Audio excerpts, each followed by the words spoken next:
Have you ever been sleep deprived?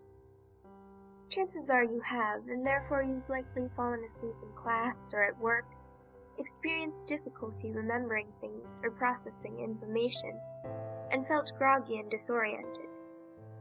But imagine getting 8 hours of sleep every night, or even more, and still feeling as if you hadn't slept at all. That is the reality for people suffering from an under-recognized sleep disorder called idiopathic hypersomnia. This chronic illness is characterized by excessive daytime sleepiness, extreme difficulty waking up, and daily brain fog. There is no cure, and medication only helps a little, if at all. Patients are invisible to the medical and outside world, but we, the faces of hypersomnia, are longing to be seen. Idiopathic hypersomnia, also known as idiopathic hypersomnolence, non-REM narcolepsy, primary hypersomnia, and major somnolence disorder, typically occurs in late adolescence, with the primary symptom being excessive daytime sleepiness. As time goes on, patients will often sleep 13 to 14 hours a night and become difficult to arouse with alarms and even physical attempts to get them out of bed. When they wake up, they will still feel unrefreshed and in need of more sleep.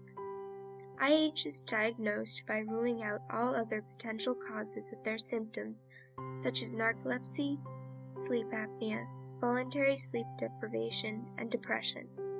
So basically, it is a throwaway diagnosis, literally translated to mean excessive sleep without a known cause. Therefore, current treatments consist commonly of stimulants used to manage symptoms in patients with narcolepsy and ADHD. As these only result in the ability to stay conscious, sometimes, and do not eliminate brain fog, IHers have trouble finding and holding down jobs, getting an education, and maintaining relationships, both romantic and otherwise. Here is a great analogy of what the IH brain is like on these less than helpful drugs. When you have idiopathic hypersomnia, this is your brain, and this is your brain on drugs. Pretty awesome, huh? On top of the constant and overwhelming sleepiness, people with IH tend to develop cognitive issues such as memory loss, fuzzy thinking, irritability, and lack of impulse control. Basically, we are the real-life Walking Dead. But the most difficult part about living with idiopathic hypersomnia is the lack of recognition sufferers received. Most people have never heard of IH and mistake our symptoms for laziness, a painful assumption. Even doctors will tell us that we just aren't sleeping enough, or will try to diagnose us with narcolepsy or sleep apnea. As a result, most people are not diagnosed with IH for years or even decades after onset, and often still face adversity and misunderstanding afterwards.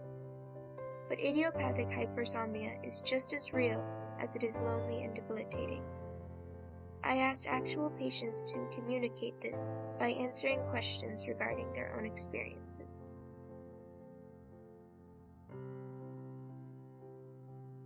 It would have to be a gynecologist's chair, as if it wasn't awkward enough to begin with.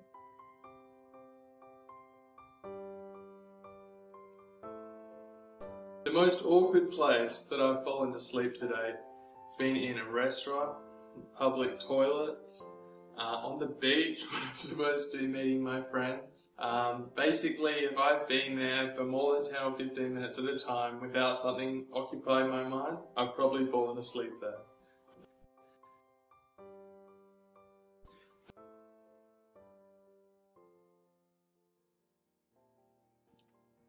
Everything seems to take so much longer with this condition.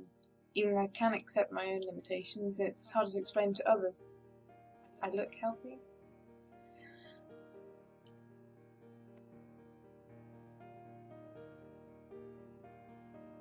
The hardest thing for me now that I've got idiopathic hypersomnia is being able to do the things that are important to me, being able to work. Like, I just wish I could do a 40-hour job again.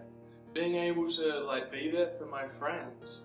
So often we'll make plans and I have to cancel at the last minute because I'm just too damn tired.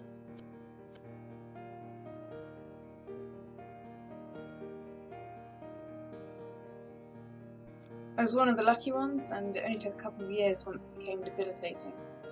Although it was around 5 years since the first symptoms started creeping in.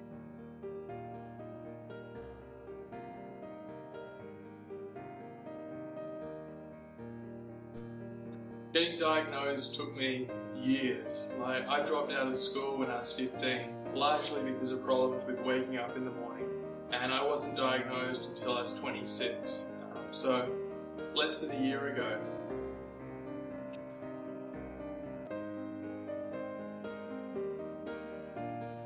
– 14 or 15 hours? I'm not as hardcore as some.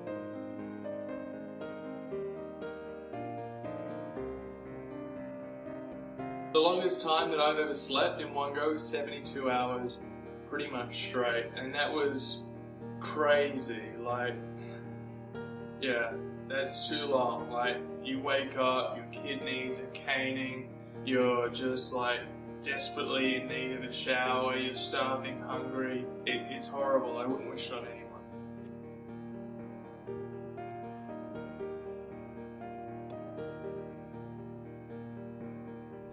My independence both financially and practically are the biggest things. I mean, simple things like cooking I can't do unless there's someone with me. Driving is just out of the question. The independence I do have is hampered by the unpredictability of my sleep attacks, and that makes it hard to plan anything.